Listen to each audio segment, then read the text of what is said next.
আপনি কি খেয়াল করেছেন গত কয়েক মাসে ল্যাপটপ, পিসি, এমনকি স্মার্টফোনের দাম আকাশচুম্বী হয়ে দাঁড়িয়েছে?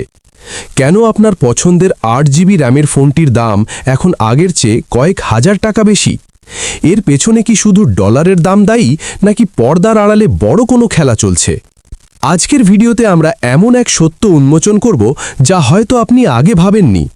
আমরা জানব কেন দিন দিন র্যামের দাম বাড়ছে, কেন কৃত্রিম বুদ্ধিমত্তা বা এআই সারা পৃথিবীর মেমোরি চিপ গিলে খাচ্ছে, আর এই এআই কি সত্যিই মানবজাতির জন্য কোনো বড় বিপদ ডেকে আনছে।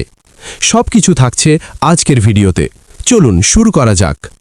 র্যাম বা র্যান্ডম অ্যাক্সেস মেমোরি যে কোনো ইলেকট্রনিক ডিভাইসের প্রাণ, কিন্তু হঠাৎ করে এর দাম কেন বাড়ছে? এর প্রধান কারণ হল সাপ্লাই ভার্সেস ডিমান্ড। পৃথিবী এখন ডেটা সেন্টারের যুগে বাস করছে। বড় বড় কোম্পানি যেমন গুগল, মাইক্রোসফট এবং মেটা তাদের সার্ভার ক্যাপাসিটি কয়েক গুণ বাড়িয়ে দিয়েছে। ফলে চিপ তৈরির কোম্পানিগুলো যেমন স্যামসাং, এসকে হাইনিক্স, মাইক্রন এখন সাধারণ কনজিউমার র্যামের চেয়ে হাই প্রফিট এআই চিপ তৈরিতে বেশি মনোযোগ দিচ্ছে। এখনকার এআই মডেল চালানোর জন্য সাধারণ DDR4 বা DDR5 র্যাম যথেষ্ট নয়।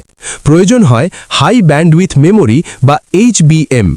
আর এই HBM তৈরি করতে গিয়ে সাধারণ র্যামের উৎপাদন কমিয়ে দেওয়া হয়েছে। ফলাফল, বাজারে সাধারণ র্যামের সংকট এবং আকাশ ছোঁয়া দাম। এখন আসা যাক মূল অপরাধীর কাছে, এআই বা আর্টিফিশিয়াল ইন্টেলিজেন্স।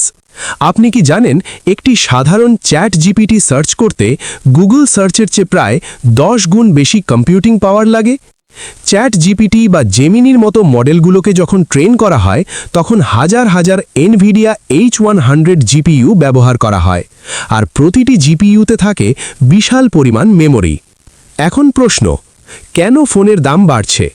স্মার্টফোন কোম্পানিগুলো এখন তাদের ফোনে অন ডিভাইস এআই ফিচার আনছে, যেমন স্যামসাংয়ের গ্যালাক্সি এআই বা অ্যাপল ইন্টেলিজেন্স। এই এআইগুলো আপনার ফোনেই রান করার জন্য আগের চেয়ে অনেক বেশি এবং দ্রুত গতির র্যামের প্রয়োজন হচ্ছে। আগে যেখানে 4 জিবি র্যামে কাজ চলে যেত, এখন 8 জিবির নিচে ফোন কেনাই বোকামি। এই ডিমান্ডের কারণেই ফোনের উৎপাদন খরচ বেড়ে যাচ্ছে, আর পকেট কাটছে আমাদের মতো সাধারণ ক্রেতাদের। তাহলে প্রশ্ন জাগে, এআই কি আমাদের জন্য আশীর্বাদ নাকি অভিশাপ? এলন মাস্ক থেকে শুরু করে স্যাম অল্টম্যান সবাই কিন্তু সতর্কবাণী দিয়েছেন। এআই এর বিপদের দিকগুলো হল চাকরি হারানো। অটোমেশনের ফলে কোডিং থেকে শুরু করে কন্টেন্ট রাইটিংয়ে সবখানেই মানুষের জায়গা দখল করছে এআই। মেমোরি একাধিপত্য। যদি গুটি কয়েক কোম্পানি পৃথিবীর সব মেমোরি এবং প্রসেসিং পাওয়ার দখল করে নেয়, তাহলে সাধারণ মানুষের প্রযুক্তির নাগাল থেকে বাইরে চলে যাওয়ার ঝুঁকি থাকে। সিদ্ধান্ত গ্রহণের ক্ষমতা। এআই যদি মানুষের নিয়ন্ত্রণের বাইরে গিয়ে নিজেই সিদ্ধান্ত নিতে শুরু করে, AGI বা আর্টিফিশিয়াল জেনারেল ইন্টেলিজেন্স, তবে সেটা অস্তিত্বের সংকটে ফেলতে পারে। তবে মুদ্রার উল্টো পিঠও আছে। ক্যান্সার গবেষণা থেকে শুরু করে জলবায়ু পরিবর্তন রোধে এআই এখন মানুষের সবচেয়ে বড় হাতিয়ার। র্যামের দাম হয়তো সাময়িকভাবে কমবে না, কারণ প্রযুক্তির ক্ষুধা অসীম, কিন্তু আমাদের বুঝতে হবে আমরা এক বিশাল পরিবর্তনের মধ্য দিয়ে যাচ্ছি। ফোন বা পিসির দাম বাড়াটা কেবল এই রেভলিউশনের একটি ছোট অংশ।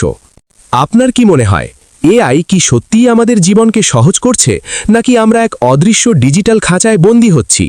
আর আপনি কি মনে করেন র্যামের দাম কমানোর জন্য কোম্পানিগুলোর উৎপাদন বাড়ানো উচিত?